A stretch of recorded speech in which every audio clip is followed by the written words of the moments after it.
各位观众朋友，大家好，欢迎收看6月18日 AM 新闻，我是嘉豪。今发生什么大事代，头先就来报连载。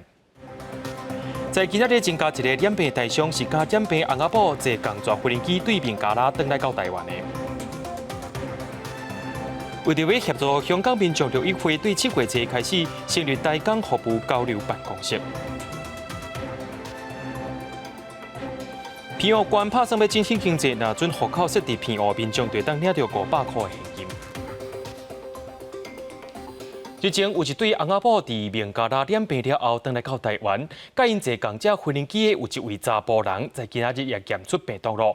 已经指挥中心表示讲，这是一位60多岁大伤，而且真有可能伫孟加拉的时阵就互围着啊。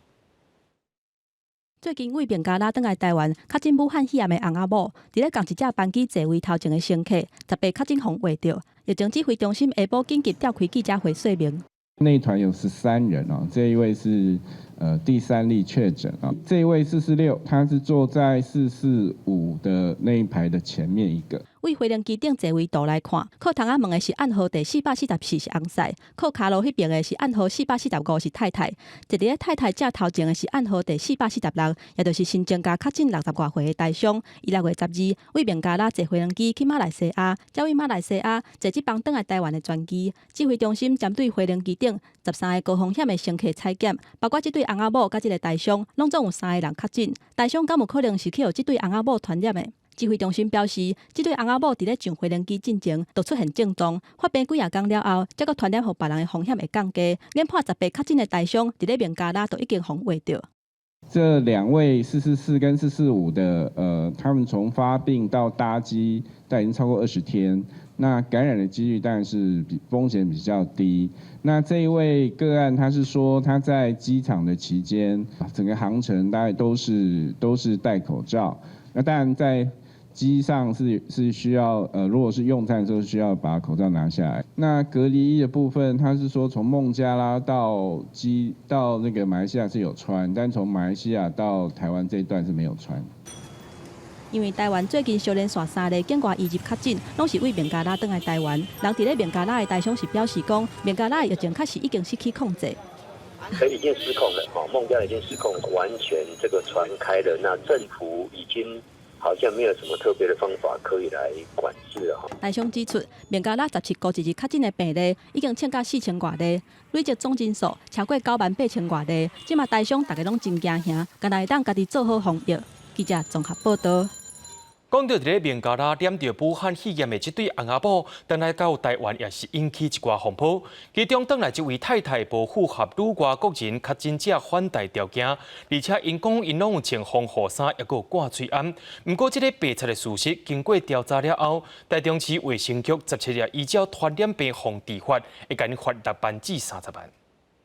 这对自孟加拉返台的翁仔某，伫当地已经确诊住院治疗。翁婿2采阴性符合规定，加后至1采阴性也出院。伊无符合旅外咱国民众确诊者返台的条件，却会当登记返台。入境了后接受疫调，对监视专庭拢穿防护衫，无老实讲。18台中市卫生局表示，将开罚6至30万的罚款。昨天又跟中央去去了解，包括甚至他在国外的一些陈述等等的。在进来的时候的一些相关的事迹的时候，我们确定他就是有这个疫调的一个陈述不实的情形，所以我们是针对这一点来对他做开罚6到30万的一个罚款。台中市卫生局第17讲，这对翁仔某讲有穿防护衫是讲唔对，因为言语沟通落差无法，因为过长工耍大兵盘。卫生局以传染病防治法、疫调不时开发中远的转变。台中市长罗秀燕伫机会闭巡时强调，这对翁仔某主要是面对疫调无诚实被开发，而唔是无穿防护衫。我们会开罚，要开罚，我们会开罚，为什么呢？因为不在于穿防护衣的部分，而在于他在接受疫调的过程当中没有诚实以告。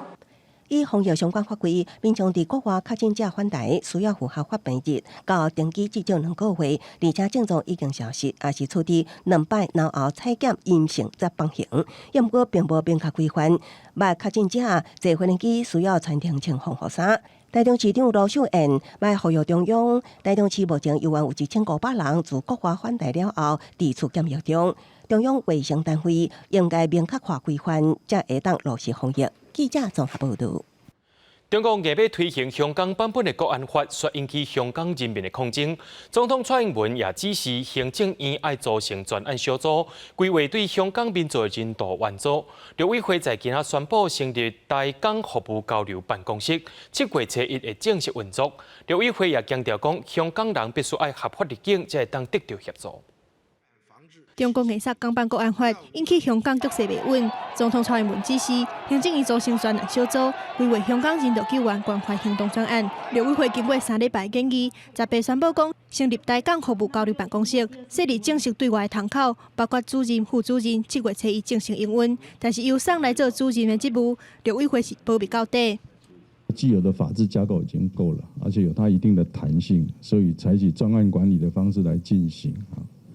那至于这个办公室的人数，我就不便透露哈。台港服务交流办公室分3组，资讯服务组提供港人专程客制化就业就学的专案资讯，投资创业、移民定居专案资讯等等。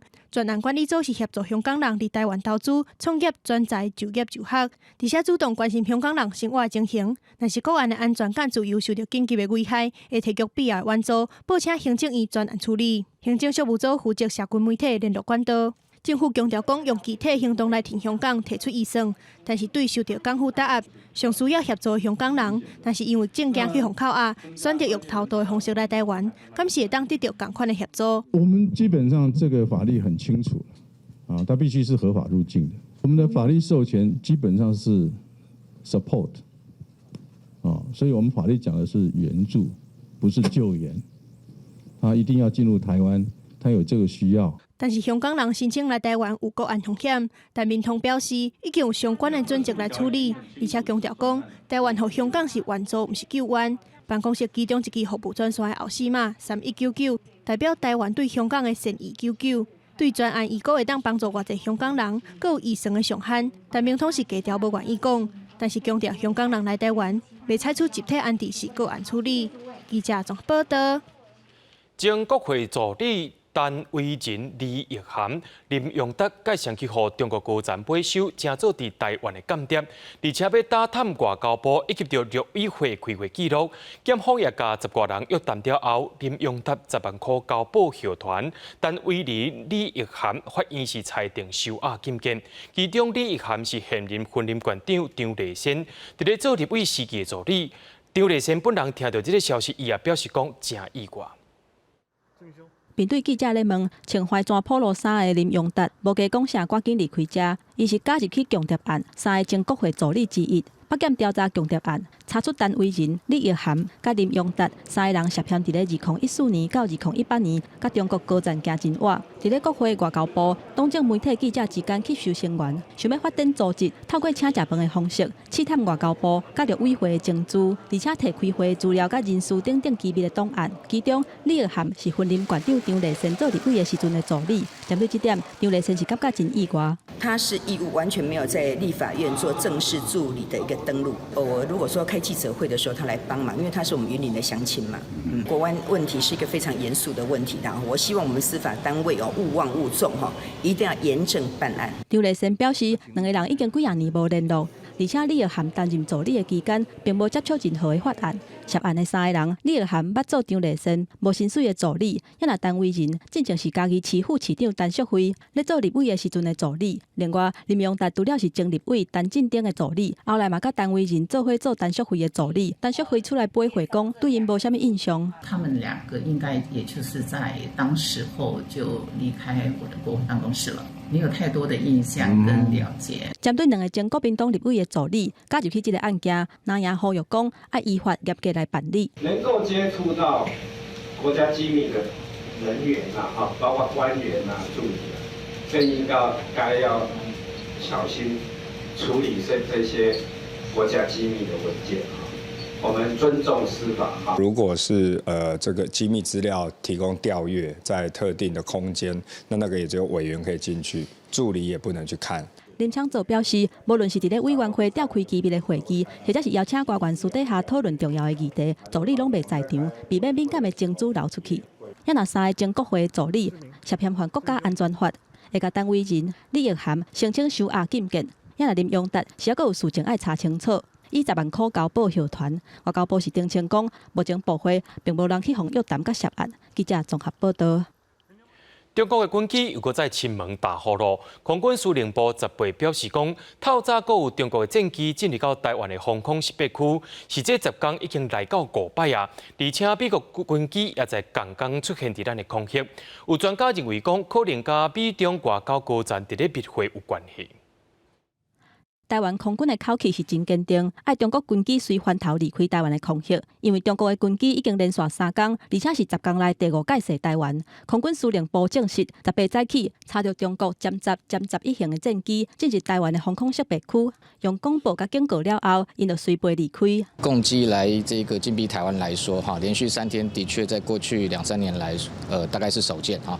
那我觉得，当然本身军事上的目的是存在的哈，它的训练上面我们看到，特别今天他用所谓的歼10跟歼11的编队哈，这也是首次哈。最近中国军机一直有动作，根据国防部公开的资料，前4届是6月初9苏开30个战机，6月12是运8，6月16是歼10。6月17是运8甲歼10，也若同一天，美国军机嘛出现伫咧台海的空隙，一架 KC-135加油机伫咧兰斯附近执行支援的服务了后，飞转去Okinawa。另外，中国北京大学的南海战略态势感知计划，因的 Twitter 内底嘛指出，美军 RC-135的侦察机有经过巴士海峡，而且伫咧台湾的防空识别区出现。美中军机同一天伫咧台湾的空隙出现，敢是有关联，引起大家的联想。军事专家分析，这甲美中外交高层伫咧夏威夷密会有关系。过去中共啊，历来有中美高层会谈的这样的潜力来说哈，这个中共经常用军事手段哈当成一个谈判的筹码啊，那所以我们不排除说他加大对台用军机施压的这个动作，那目的在于说在美中谈判过程中，那变成说他有展现他的一个军事的一个实力。军事专家嘛指出，朝鲜半岛即嘛情势真紧张，中印边境的冲突愈来愈严重，还佫有北京第2波疫情发生的这个时阵，解放军这个举动是想要趁机会展现因无受到影响的军事实力。军事专家提醒，台湾伫咧甲防御做好以外，对解放军的行动嘛爱真细致来提防。记者综合报道。讲到高雄市长补选的问题，民进党已经要派陈其迈来选，也那国民党就要听候到24的中常会，才会正式公布人选。不过国民党伫高雄在地想要出来选的人，却是一直有声音甲动作。青蓝色的外套出现伫咧高雄市选委会，准备要领表，正做韩国瑜电影主角之一，嘛是高雄市前民政局局长周焕莹。决定加入高雄市长的补选，不过伊嘛讲，进前并无甲韩国瑜讲。我符合在地、年轻、有经验的社会期待。其实我内心对于这样认真服务的团队，没有办法把这个精神跟态度延续，我是不舍的。国民党上紧后礼拜3会决定定调的人选，上先表态是市议员李雅静，由共党的议员区议宪甲产业界的人士做伙开记者会，去互问到韩电影的周焕莹嘛要来竞争，伊讲会尊重党中央最后的决定。国民党人才济济有，我还是会尊重党中央的决定。我还是那句话，不管今天谁出现被征召，我们都会全力以赴。高雄市长补选剩无2个月，哪样还未决定人选？立营的陈其迈18是最后一届参加行政院会，伊嘛甲大家告别，准备要加入选战。朱院长常常在讲说，人生的剧本已经写好，只是不能偷看。但是我相信，在我人生的剧本里面，各位的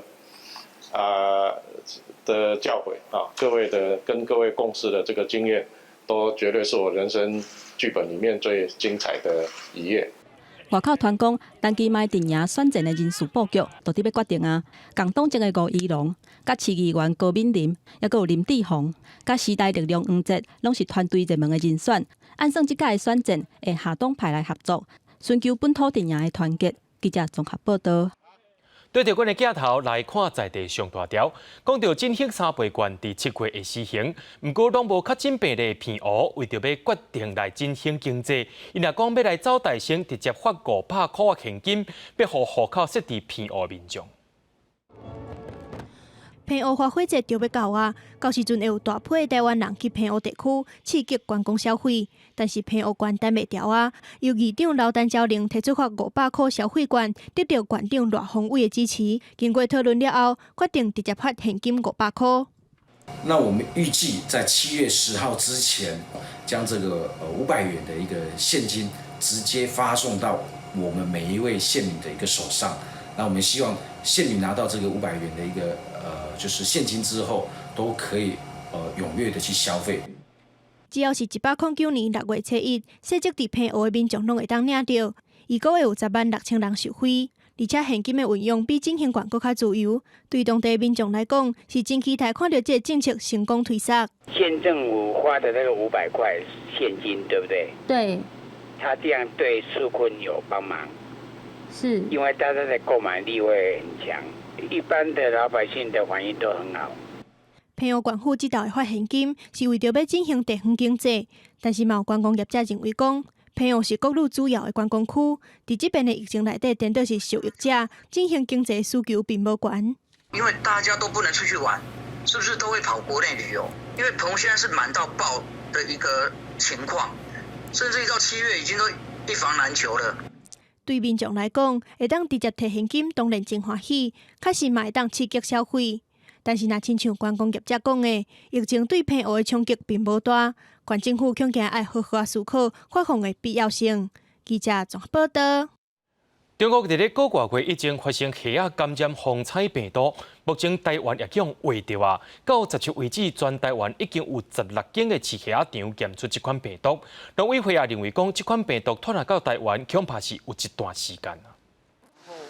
养殖地内已经无白虾，伫水表面又会当看到消毒药的石灰，这是为伫宜兰的饲虾仔场，白虾因为感染造就无风采病毒 DVI1 死亡。这个关注中国的新病毒，今麦确定入侵台湾，宜兰拢总有2个养殖场检出白虾草虾死亡率是2成到8成不定。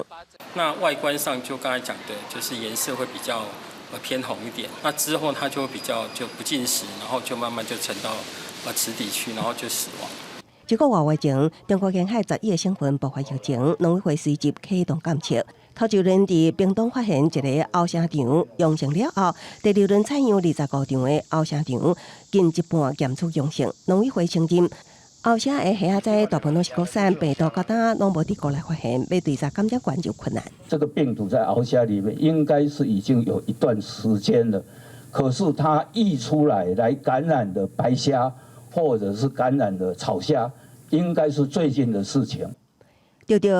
DVI1 的甌虾并无大量死亡，也毋过这个病毒对白虾甲泰国虾有真悬的致死率。农委会认为是非常强的病毒。除了宜兰、新北市也同步死亡，拢总有3个白虾场甲1个草虾场感染。也毋过对查虾仔的来源，无管是国内还是进口，拢无受到感染。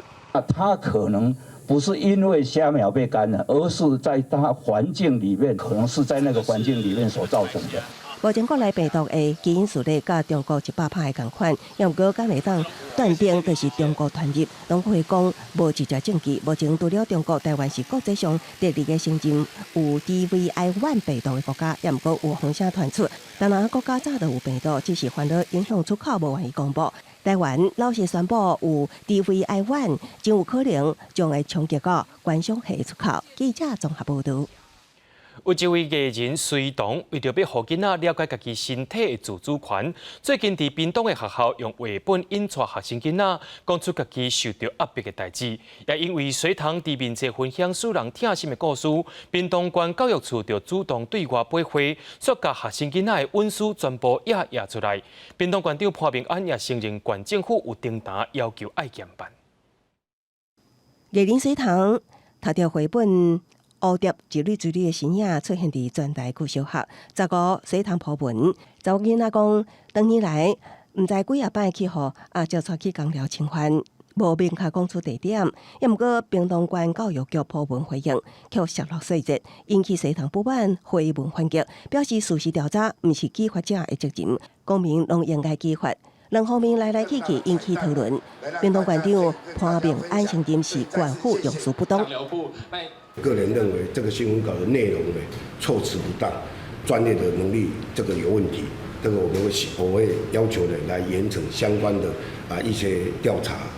学堂借着读绘本来引导受到侵害囡仔主动要求帮助，效果真好，已经帮助20外个幼童。长期关心亲子教育的医师李嘉燕表示，其实每一个人只要多观察，拢会当帮助像这款米伫黑暗壁个幼童。我们要去报警啊，然后他就会说不行哦，报警的话，我们家就没爸爸，我们就没饭吃了，不可以报警。那有孩子就会有点偷偷的哭，那些你都要小心，他们可能就是隐藏的受害人。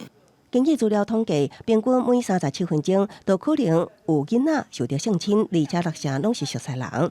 透过通报机制，才会当让囡仔免得受害。如果知道了有孩子可能疑似受虐或者受到性侵、性猥亵，都可以通报113这个妇幼保护专线。专家也建议透过绘本，也是翁仔教导囡仔身体自主权，知影保护家己，主动求救。身体教育量早拍基础，佫可以当避免囡仔受到侵犯。记者综合报道。少年事件处理法修正案6月19就要施行。根据警方统计，这5年来囡仔犯法的案件，大部分拢是甲人偷摕物件，无就是甲人伤害占大多数。有专家也认为讲，家庭因素会影响到囡仔行为。3名少年被警员抓出超商盘查真紧张，身上被发现有几啊张的提款卡甲假金铺，原来是互人指示想要盗领查达款。这件2018年被查获的诈欺车手案，年纪上细汉只有10岁。根据警方受理的儿童触法案件统计，近5年来已测到妨害性自主、伤害诈欺罪成上侪。伫少年事件处理法修正案6月19正式上路，未来无满12岁儿童触法不再移上少年法庭。不过警方表示，接着报案由员到现场处理。儿童触犯刑法的案例大概是倾向于比较单纯的，当然有一些特殊跟重大暴力犯罪，是相对性的来的少数。少数法修正，关于希望避免儿童因为一时的行为偏差做唔到代志，被放大检视标签化，所以改由教育辅导处罚，引导儿童走向正路。不过社会变迁、家庭结构改变，要如何避免儿童做出偏差行为，也是互有心人士利用。香港少年关怀协会主任陈干君指出，预防儿童犯罪也是再犯关键的家庭。那我觉得家长是第一个是跟孩子最密切接触的单位。那家长其实如果家长有这样的敏感度跟危机意识的话，其实他就可以寻找一些资源，像一些社工就可以提供一些协助，那就可以做好早期的预防。父母亲其实他也是需要被改变的对象之一，因为很多孩子的问题其实因为亲子关系、亲子的互动跟夫妻还有家人的这些关系没有处理好，这个核心的一个作用力就在于夫妻或父母亲身上嘛。中正大学犯罪防治系教授邓水良认为，儿童偏差行为甲家庭教育真有关系。建立良好家庭亲子关系和谐，才是解决问题的根本之道。记者综合报道。国际上要紧，听我说分明。美国国务卿蓬佩奥甲中共政治局常委杨洁篪17日夏威夷进行闭门会谈，这是疫情发生以来美中高层头摆会谈，拢互认为是要化解双方的争势。不过会谈了后无偌久，中国就宣布讲香港版本的国安法立日起今仔日开始的全国人大常委会审议，甲分裂国家、颠覆政权这4种犯罪行为定出明确的刑责。美国国务卿蓬佩奥甲中国外交领导官员、中共政治局的常委杨洁篪17日美国夏威夷会面，这是疫情爆发以来头一遍的美中高层会谈，互看做是要缓和美中最近紧张的关系，但是双方拢真低调，毋那是用闭门会谈，嘛无媒体做伙去。美国国务院会后嘛，敢若用新闻稿表示，蓬佩奥伫会中表达希望双方会当建立商业安全甲外交互惠往来，而且疫情资讯透明，但是无讲到双方敢是有达成任何协议。双方充分阐明了各自的立场，认为这是一次建设性的对话。双方同意采取行动，认真落实两国元首达成的共识。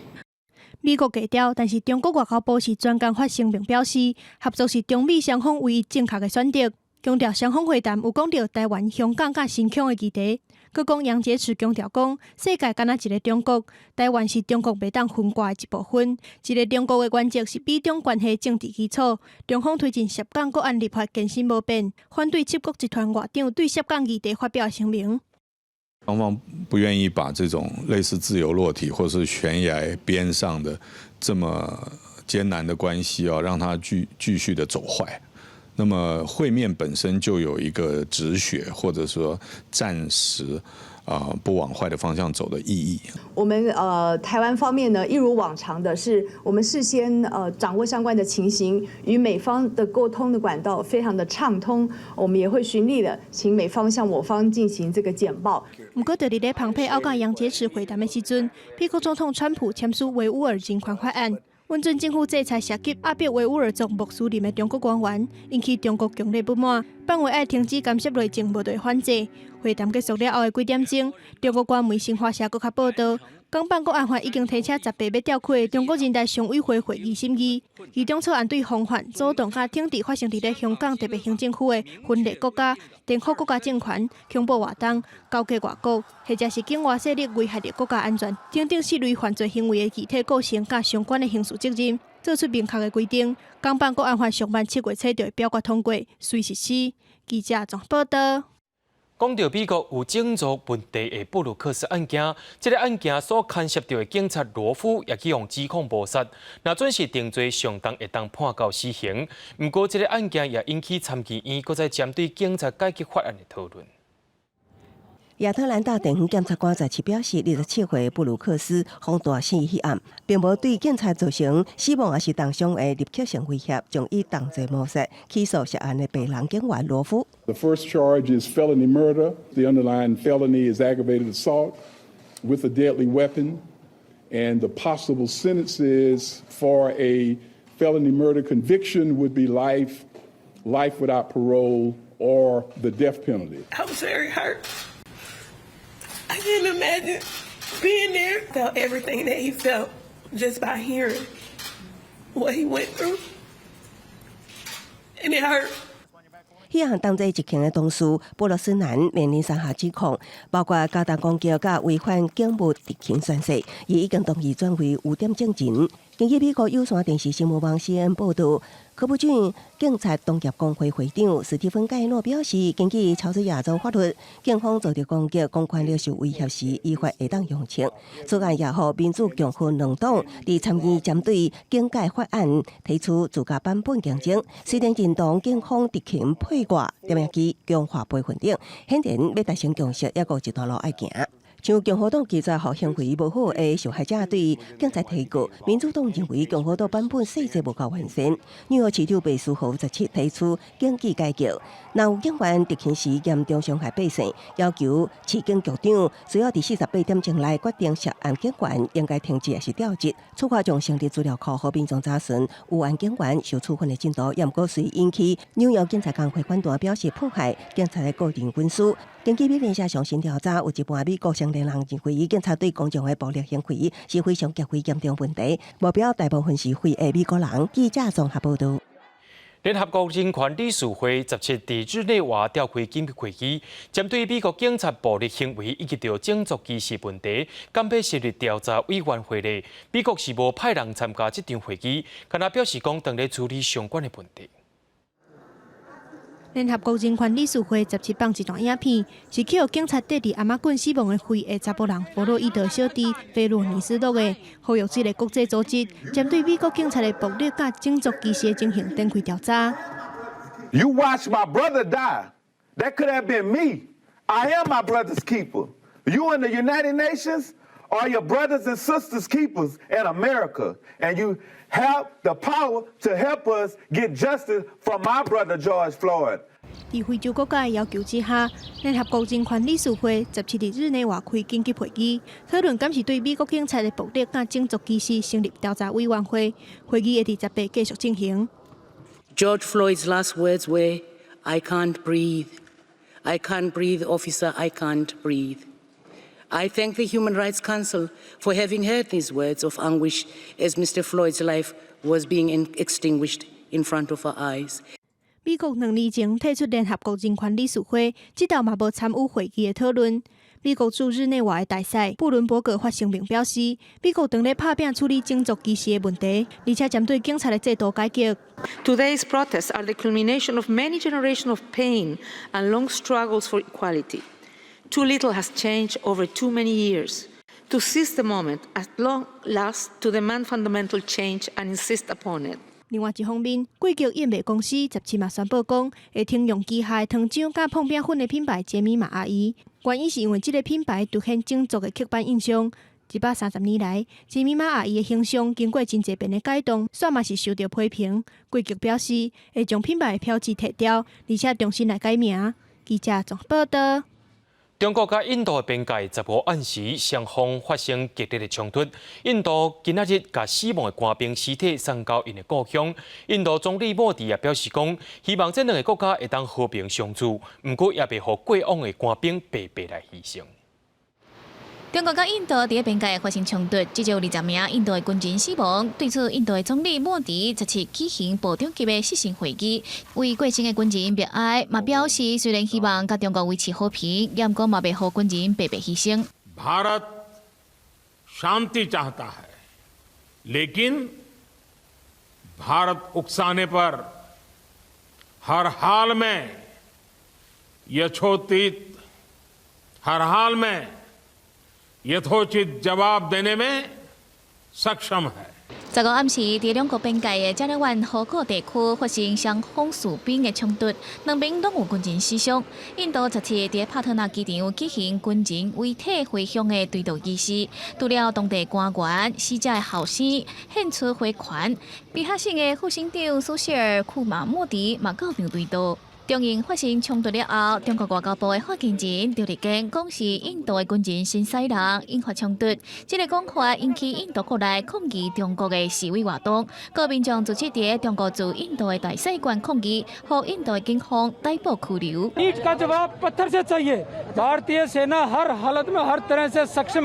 人抗议，嘛有人伫有名的观光景点印度门静坐追悼，为牺牲的军人掌眉，表达敬意。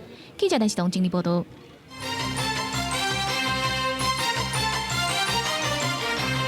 接落来，咱来看中国的疫情。中国北京发生另外一批武汉肺炎疫情，对10月到今，北京拢总有158病例，17日就增加21例。中国官方也做出入的限制，强调这不是封城，只要提出7天内的核酸检测证明，就会当离开北京。医护人员穿防护衫，伫咧布棚内底替民众做新冠病毒的采检。中国北京爆出11波的疫情，为6月11到今，北京累计有158例确诊，17个一日都有新增加101例。防疫的层级嘛为第3级升做第2级，社区进入严格的管制。为着阻挡疫情扩开，北京宣布涉及有相关症状的人员，有甲新发地市场密切接触的人员，还有高风险地区的人员，拢禁止离开北京。加强社区村封闭式管理，恢复所有小区卡口设置。实行24小时值守，坚决阻断疫情传播渠道，但并不意味着封城。防控对象明确，划分范围严格，是对疫情风险人员的精准管控。官方强化出城的管制，嘛引发封城的议论。不过官员强调讲，严格管理并无代表封城，若是市民有需要，也是会当摕核酸检测的阴性证明来出城。本来都管控好了，忽然爆发一下，这样挺严重的这个事。封的小区封闭啊，就是害怕有确诊的阳性的那个，还没传染呢，还没传染，它就预防为主。伫咧北京发生第2波本土的疫情了后，河北、辽宁等的省市就连续出现个案。天津市嘛伫咧17新增加1个确诊，不过伊发病进前的14天，并无甲确诊的个案有接触史，也佫有出外史，所以感染的来源不明。相关的单位都要加强消毒甲管控，阻挡疫情扩开。也若北京伫咧18召开第2场的记者会，有专家表示，北京疫情已经控制掉了，不过明仔载也是后日，要是会有个案出现。北京的疫情已经控制住了，明天、后天相继还会有报告病例出现。那么这些报告的病例也都是对既往感染的病例的一个检测发现的过程，它不是新感染。新感染只是零星的。吴尊友嘛表示，伫咧新发地批发市场出现疫情了后，民众会当看菜色、甲果子的产地、甲供应市场敢是有安全。若是无疫情的情形，就会当放心食。不过要是爱注意卫生，确保安全。记者综合报道。教育部伫昨有宣布，香港、澳门等11个国家甲地区的2200多个特别毕业的外国学生，会当列入去头一批来到台湾名单。也因为入境了后，拢爱住防疫旅馆，大学爱协助因找较小旅馆，减轻因的负担。 2238个住伫香港、澳门、泰国等11个国家地区应届毕业境外生是头一批的入境名单，其中香港834个人上侪，过来是澳门617个人。因为各大学提报申请通过，地当来台湾。大师大随开始调查，有39个境外生符合资格，早起就开始联络，嘛含进前协谈的防疫旅馆来确定。我们是选择在台北以及桃园提供的方案是每人每晚新台币2000元，那包含他们的3餐跟含税。台北防疫旅馆费用是2000到5000，大师大合作的旅馆一天是2000块，加上境外生会当领一天1000块的防疫补偿金，负担是无遮重。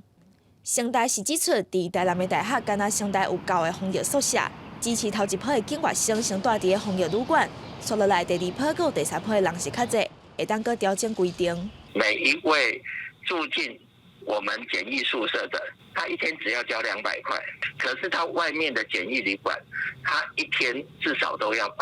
我们准备的352间的这个3栋等于3栋的宿舍是可以来做防御的旅馆。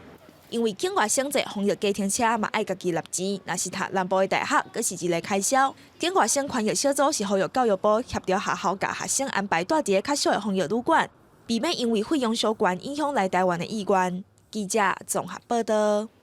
讲到武汉肺炎疫情发生较大，也特别半年咯。国内的确诊病例有446例，有一位伫咧台大病院治疗，而且是使用叶克膜上介久的患者，在今仔日伊也对外表示，感谢台大病院甲伊照顾甲协助症。坐伫咧轮椅顶悬，切代表终生的鸡卵糕。经过75天的住院治疗，武汉肺炎的重症患者 A 先生会当顺利康复出院，对医疗团队有满满感谢。 我整个昏迷了，将近快30天。坦白讲，我也自己问我自己，我跑去哪边了？其实这个答案来讲，我用比较轻松的可能是回火星上。今年50多岁的 A 先生是伫3月出现走目、筋肉无力、全身躯痛痛的状况。去病院就医的时阵，去互确诊得到武汉肺炎。因为治疗期间肺炎是快速恶化。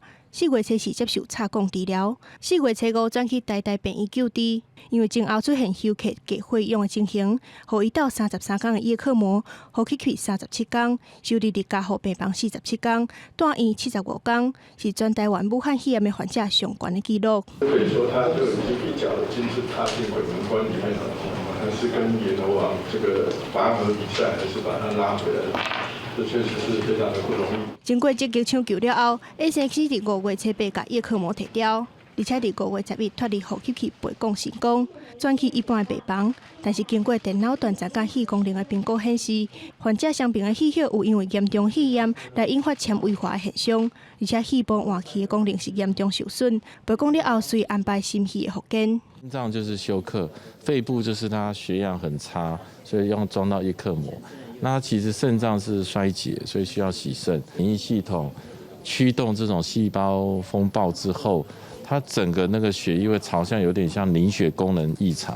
根据台大病院统计，今年对1月23收治头一个武汉肺炎的患者到单，拢做收治17个患者，包括9个查甫人、8个查某人。 年龄是介伫22岁到71岁之间，中位数是45岁。治疗过程当中有3个人并发呼吸衰竭的重症患者，目前所有患者拢已经出院回去厝，而且继续伫门诊追踪。记者综合报道。 接下来，咱来关心经济消息。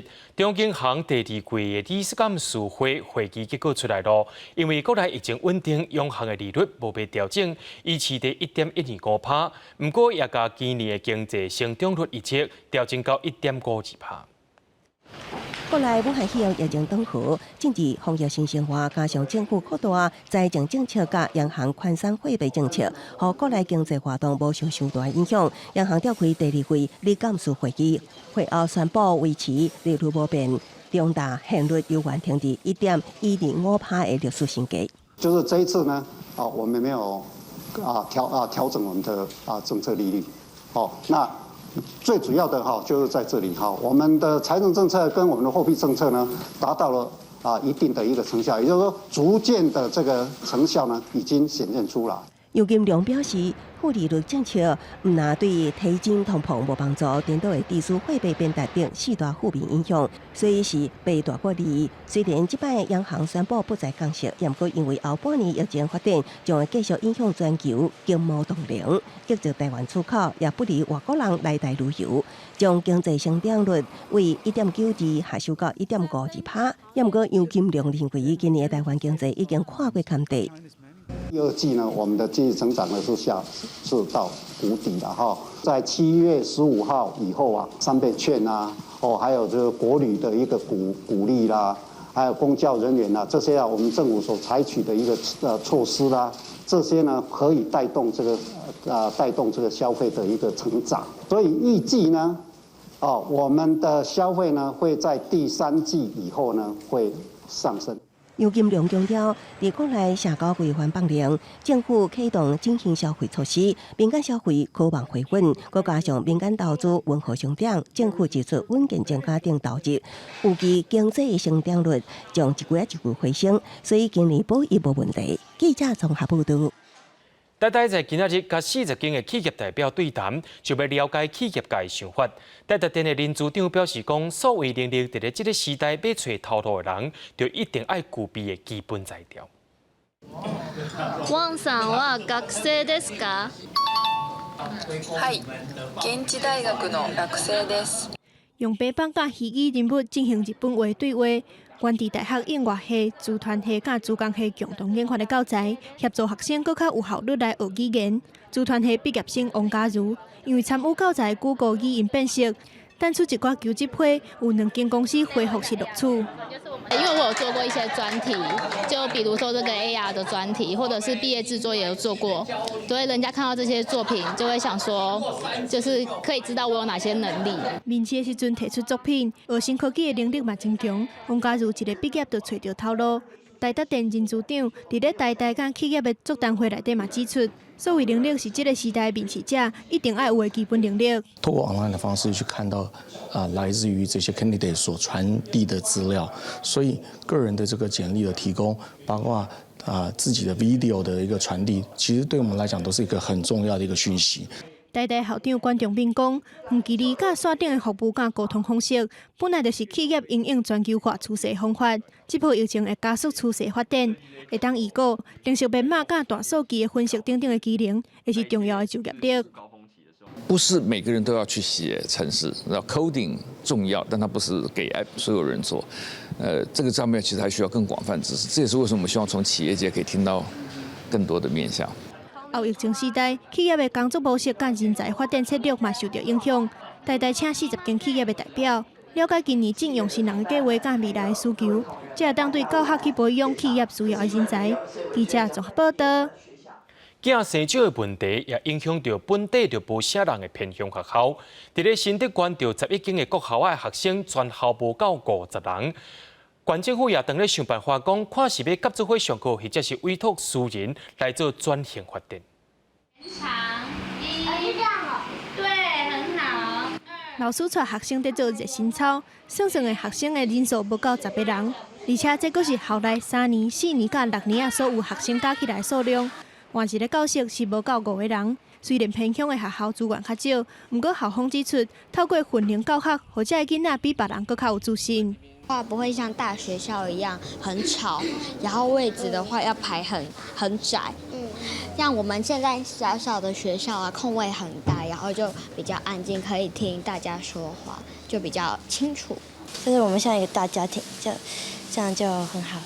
我们透过所谓的混龄教育，还有一些实验课程，让孩子在学习上面得到自信。这个是希望对偏乡孩子在学习上面找到一个利基点。受到少子化的冲击，新竹县教育处统计，县内84间小学内底，学生总人数上侪是1900多人，上少的10几人。学生人数逐年在减少，目前已经初步甲学生所少的学校讨论合并上课、分龄教学的可能性。那未来这个部分，我们还是会召开相关咨询小组委员会来做研议办理后续学校的发展的状况。那希望孩子们能够在有优质的环境、有同侪互动的情况下来学习。能够促进他们的学习的诱因，增加他们的学习效果这个是我们想要达到的目标。目前草案因为牵涉到课程的编排、教课的方式，各有家长的想法。万一若是有学校因为安尼来关门，恐惊影响到偏乡囡仔的权益，这拢是要经过长时间的沟通甲考虑。记者综合报道。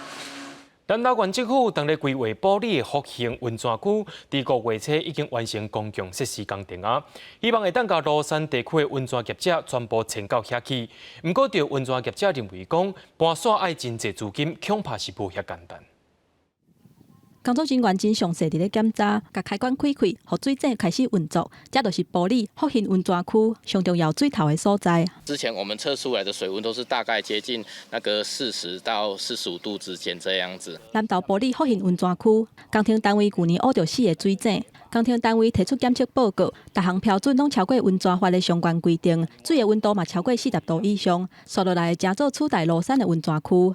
几乎都是符合所有现行温泉的标准的，溶解固体量以及碳酸氢跟离子都超过那个现行的标准。为空翕的画面来看，占地有55公顷的复兴温泉区，公共建设已经完工，4颗螺仔是真快。县府指出，目前挖到4个温泉井，出水量拢总逐工会当有2500吨，园区逐工使用的量上侪袂超过2100吨。因若目前除了设施已经准备好，土地部分嘛正在进行。2年建造，3年取得使用执照，再2年取得许可，再7年。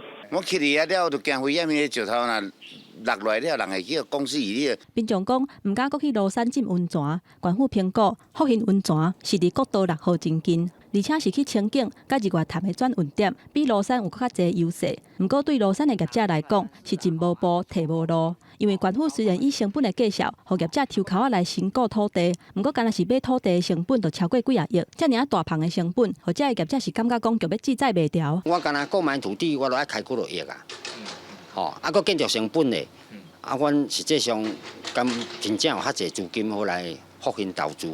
协会理事长表示，以伊经营的饭店来讲，前线估计都要开10几亿。目前罗山还阁有10几间业者还阁经伫咧遐，在地业者认为讲，除了无前线相关的补偿，而且阁有成本的压力，互因想要离开嘛真困难。记者综合报道。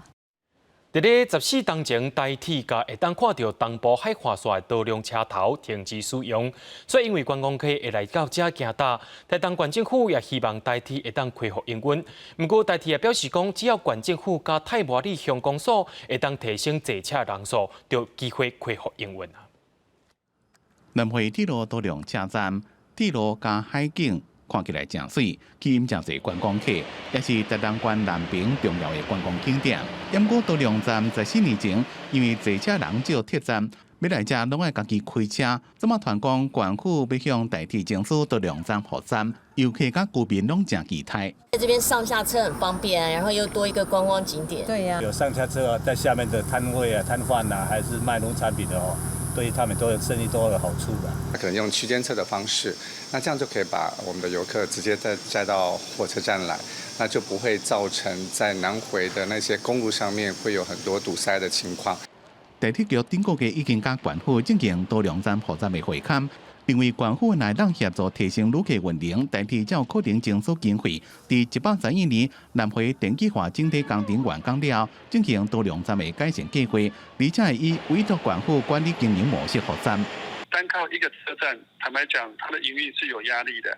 但是如果县府跟太麻里公所给当地的居民做一些产业的发展，如果这些计划都可以结合起来的话，其实这个地方才有机会。台铁局强调，多良站扩站也搁伫咧甲县府讨论阶段，也未定案。不过当地部落居民开始担心，若扩站了，游客变多，本数也变多，也变差。希望县府会让规划时阵来考虑降低对居民生活的干扰。记者综合报道。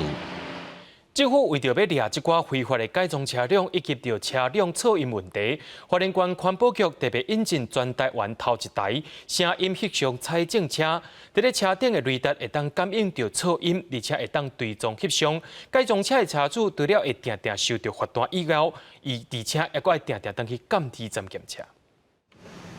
该改装汽机车，沿东港的民众爱注意啊！对6月开始，花莲大路顶悬随时拢会有一台环保局的客闸车停伫咧路边，无论是汽车、轿车，甚至是大货车，平均超过85分贝，就会去互锁定，而且随翕相。它除了会收音之外，它也可以做车辆音源的定位，所以它可以知道是哪一台车，方便我们去做以后要去通知它的验车的依据。花莲县环保局表示，因为接到投诉改装的汽机车噪音是真差，所以特别开200万引进这台全国头一台声音的翕相机。大家注意的是，以往去互掠的车主，常常伫验完车以后，佮甲改装讲投起哩，今嘛只要去互掠2遍，这台车就会去互列管。如果有重新改装，第2次再被我们抓到之后，我们会专案列管，未来我们会不定期通知他到检。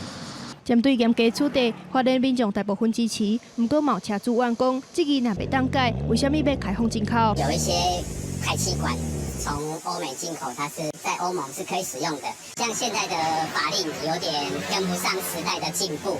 除了改装的车以外，一般的车嘛有可能因为沿东港较区产生噪音，环保局提醒民众，车上好爱定期保养检查，若是违反噪音管制法，会当依法罚1800到3600。记者综合报道。在南投德山的下边吊桥，去年完成重建了后，电工所特别邀请在地画家顾明晶来遮做彩画，也甲德山在地故事画伫咧顶头。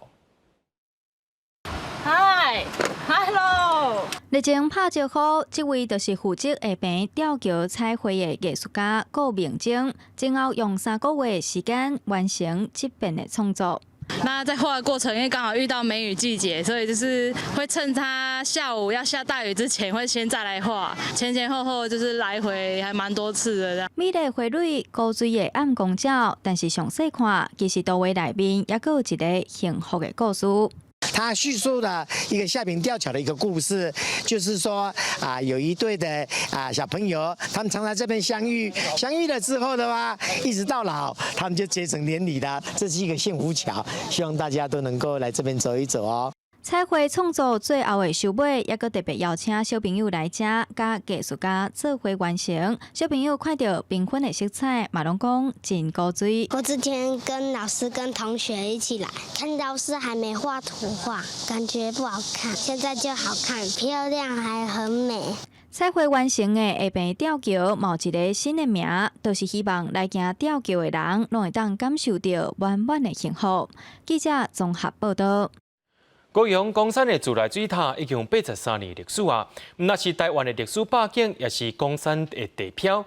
地方人士为着要活化建筑物，也规划公雕小，毋那互建筑物有新意义，也有旧内涵。七彩灯光就伫咧小可旧奥旧的阿摩头建筑顶悬，华彩变新，叫醒在地人的历史记忆。它是我们冈山地区地标性的建筑。高雄市政府文化局把它律定为历史建筑，它于民国26年建造，高度有30公尺。公山水塔是伫咧民国26年起的，迄当阵会当供应7000多人啉的水，所以嘛带动地方的繁华。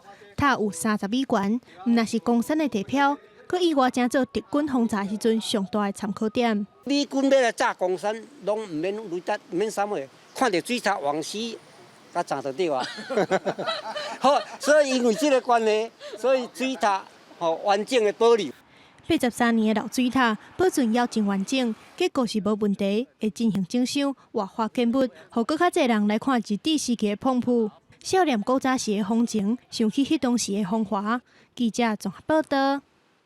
所以来，咱来做伙关心明仔载天气。咱台湾明仔载天气各地头是多云到好天，天气也会真烧热。北部、东部的温度上悬会升到36度。也若各地头山区过昼了后会落阵雨。东南部地区无定着会透小风，也请观众朋友着要注意。明仔载天气是好也是歹，做伙来看预报你就知。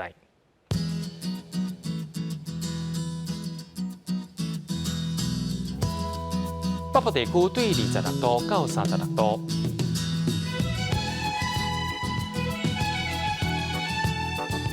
中部地区对25度到34度。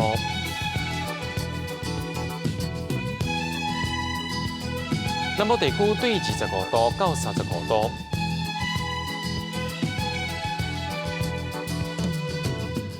东部地区对26度到34度。咱来看外岛地区，对26度到32度。抑个未来3天气象。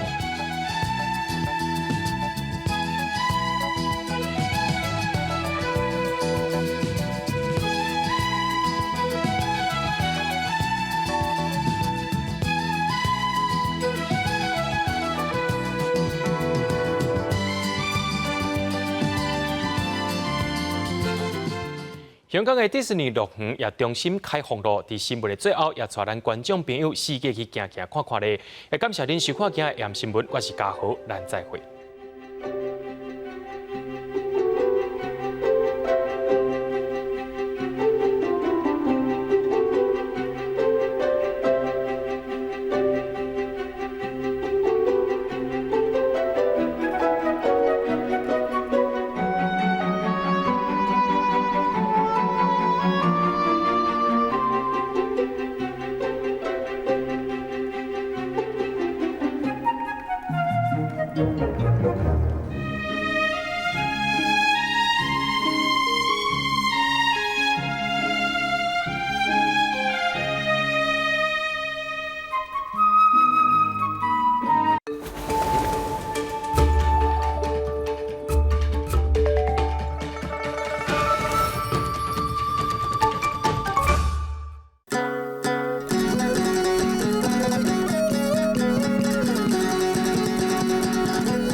讲一句台语有意思。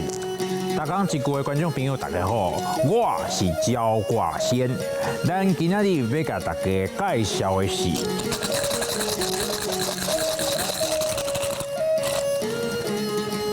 下字这个词。下字汉字写作下字，罗马字写作呵的下，子以字。下第7条，字第3条。下字是一冬内面日时上长的时，这个时阵黄霜啊雨已经落雪，完全是热人的天气啊。气温称悬，有一句俗语讲，下字爱食唔爱去，就是讲这阵天气变热，人就会变面单。过来嘛，因为对流紧。过到时啊，定会落西北雨。人讲西北雨落袂过田花，就是讲这种雨连绵来连绵去，落袂久。有时阵要出门，看到咧落雨，雨满才穿好，出门雨就停啊。这个季节定定会有风台，人讲夏至风台就出世，就是讲夏至了后，风台就会定定来拜访台湾。大家一定要特别注意，风台天就乖乖啊踮厝，唔通四界拍拍走，安尼真危险。救啊！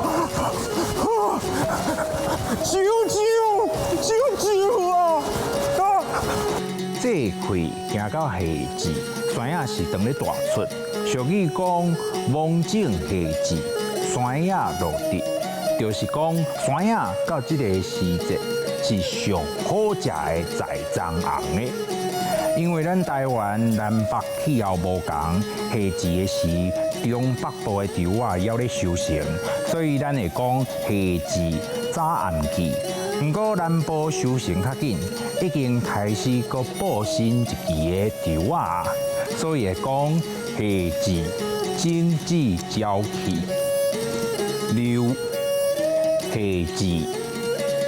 夏至爱食唔爱去，西北雨落袂过田花。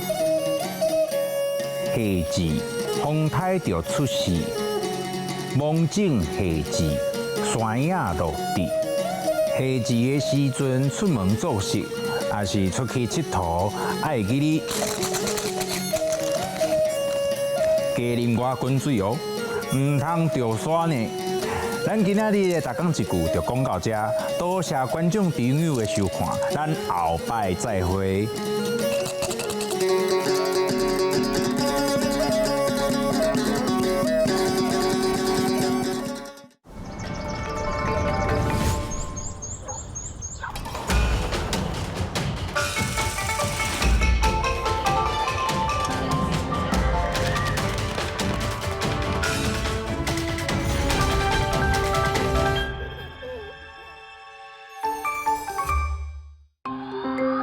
这是公视第几台，接落来请收看咱的节目。